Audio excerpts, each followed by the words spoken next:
దీంతో పాటు ఈ రెండింటితో పాటు ఈ కార్యక్రమం అంతా కూడా దసరా పండగ కంటే ముందే ఈ లాభాలని ప్రకటించాలని, తద్వారా సింగరేణి కార్మికులంతా కూడా దసరా సందర్భంగా పెద్ద ఎత్తున వాళ్ళు ఉత్సవాలు చేసుకోవాలని ఆలోచనతో ఈ కార్యక్రమాన్ని ఇప్పుడు ప్రకటిస్తూ, భవిష్యత్తులో ఈ లాభాలు వాళ్ళతో పంచడంతో పాటు సింగరేణి వ్యవస్థని వాళ్ళ నెక్స్ట్ జనరేషన్స్ కూడా ఉపయోగపడేటట్టుగా విస్తరించే కార్యక్రమంలో భాగంగా ఆ పెట్టుబడులు కూడా కొంత పెట్టుబడి పెడతా ఉంది. దాంట్లో భాగంగా సింగరేణి కాలేజ్ సంబంధించి 1000 మెగావాట్ల సోలార్ పవర్ ప్లాంట్ సంబంధించి ఒక విధానపరమైన నిర్ణయం తీసుకొని ముందుకు పోతా ఉంది, అంటే ఎక్స్పాన్షన్కి. అట్లాగే 500 మెగావాట్ల పంప్ స్టోరేజ్ సంబంధించి రామగుండం అక్కడ ఉన్నటువంటి సింగరేణి కాలేజ్ సంబంధించిన ఆ ప్రాంతంలో ఆ పంప్ స్టోరేజ్ ప్రాజెక్ట్ కూడా పెట్టడం కోసం ముందుకు పోతాము. అట్లాగే థర్మల్ పవర్ ప్లాంట్స్ సంబంధించి ఒక 3rd యూనిట్ని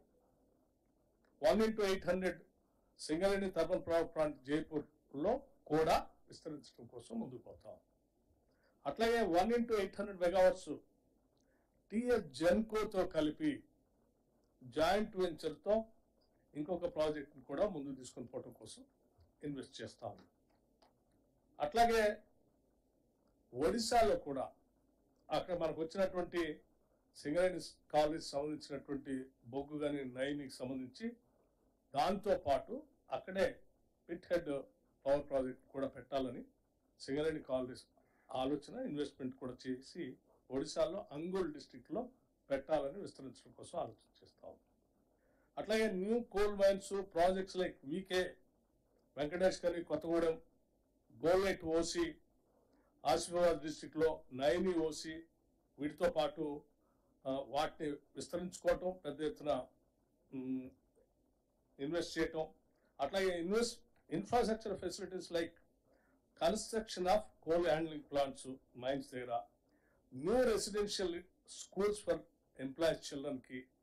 integrated residential school for employee చిల్డ్రన్కి, upgradation of medical facilities at SCCL area హాస్పిటల్స్లో, ఎస్టాబ్లిష్మెంట్ ఆఫ్ క్యాత్ ల్యాబ్ లాంటి, అట్లాగే multi super speciality hospital at హైదరాబాద్లో సింగరేణి ఎంప్లాయీస్ సంబంధించి ఇవన్నీ కూడా చేయాలని ఆలోచన చేస్తాం. ఒక పక్కన వ్యాపారాన్ని విస్తరించుకుంటూ, ఇంకో పక్కన వెల్ఫేర్ యాక్టివిటీస్ చేస్తూ, ఇంకో పక్కన లాభాలని గత సంవత్సరం కంటే ఇంకొక 20,000 ఎక్కువగా కార్మికులు పంచుతూ, చివరి కాంట్రాక్ట్ లేబర్కి కూడా ఇంకో 5,000 పంచుతూ ఈ సంవత్సరం సింగరేణి ఒక మంచి నిర్ణయం తీసుకున్నందుకు రాష్ట్ర ప్రభుత్వం తరఫున వారిని కూడా నిన్ను యాజమాన్య అభినందిస్తూ, ముఖ్యమంత్రి గారికి, క్యాబినెట్ మంత్రులందరికీ కూడా ఇన్ని విజయాలు సాధించడానికి వారందరూ సహకరించినందుకు వారికి, అట్లాగే ఆయా పరిసర ప్రాంతాల్లో ఉన్నటువంటి శాసనసభ్యులకి, పార్లమెంట్ సభ్యులకి కూడా నేను సింగరేణి కాలేజ్ తరఫున వారందరికీ కూడా హృదయపూర్వకమైనటువంటి ధన్యవాదాలు తెలియజేస్తూ